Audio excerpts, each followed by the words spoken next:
This is Bethia introducing you to our permaculture expert, Katherine. So Katherine, could you tell us a little bit about your education and background in permaculture?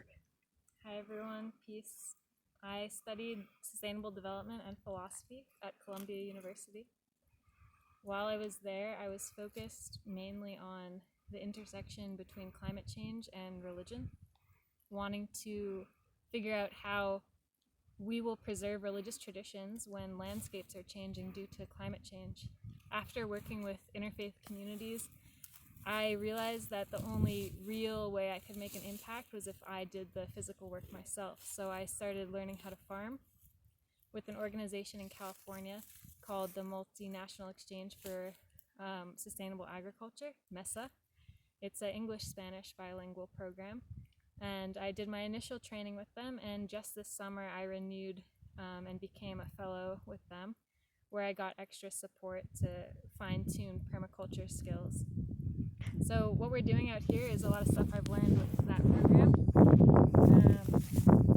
You can see the flags in the fields here. We're marking out locations for swales. So in this high and dry mountain climate, it's really important that water conservation is made a very specific goal for us.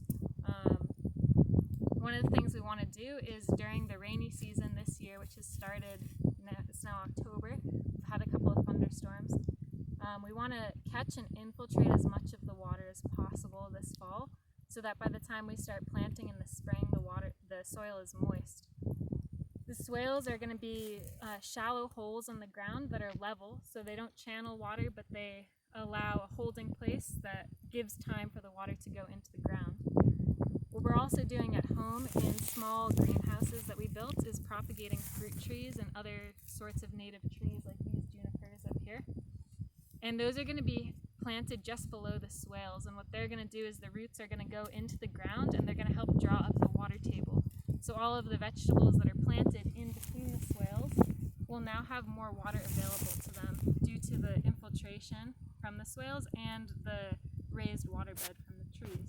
So a permaculture system here that we're building has water conservation, soil rehabilitation, and companion plants as its main goal.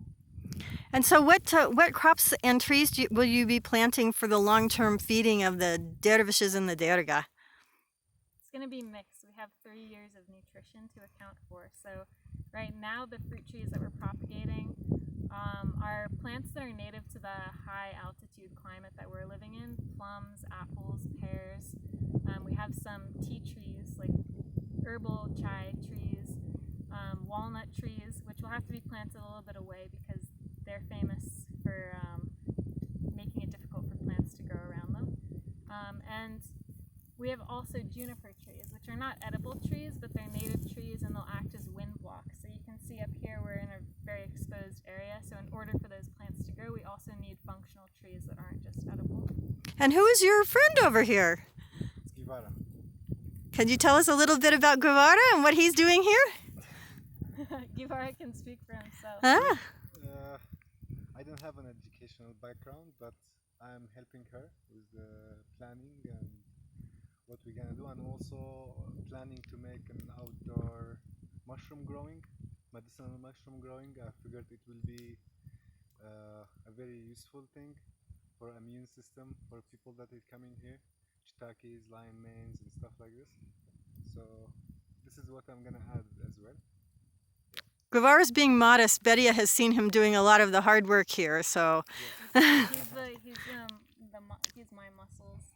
And also what he said is really important because he's focusing on propagating the mushrooms in their, above ground form, but one of the main focuses for soil rehabilitation is the fungi in the soil. Definitely. So these two things work together because mycelium is one connected network. So if we have mushrooms that he's saying that are serving a medicinal purpose, it means that there's also mycelium under the surface that's going to help our plant life. So we're building one connected system. And also it attracts bees. The mycelium and the mushroom, it attracts a lot of bees, and which is good to have on land. Maybe after a while we could also keep bees over here. And so in the winter time when it's too cold to be actually on the land, you'll be doing what? We'll hopefully also be up here, but most of our work will hopefully be finished by January 1st, at least in terms of covering the ground and preparing it and building the beds. In the wintertime, we're going to be focused a lot more on the website and the development of translated content in 3 languages right now: English, Arabic, and Turkish. So Guevara is going to handle the Arabic translation, and as a team, And propagation, I understood, of trees and plants, right? yes, those will be sort of like in their dormant phase. We're collecting acorns out here, and a lot of that stuff will sit because in order for the plants to come up and sprout in the spring, they also have to go through a winter time. So it's important just, for any species to go through that period of resting. We're so happy to have you here on the land. Thank you so much for joining us, and thanks for your time for this interview.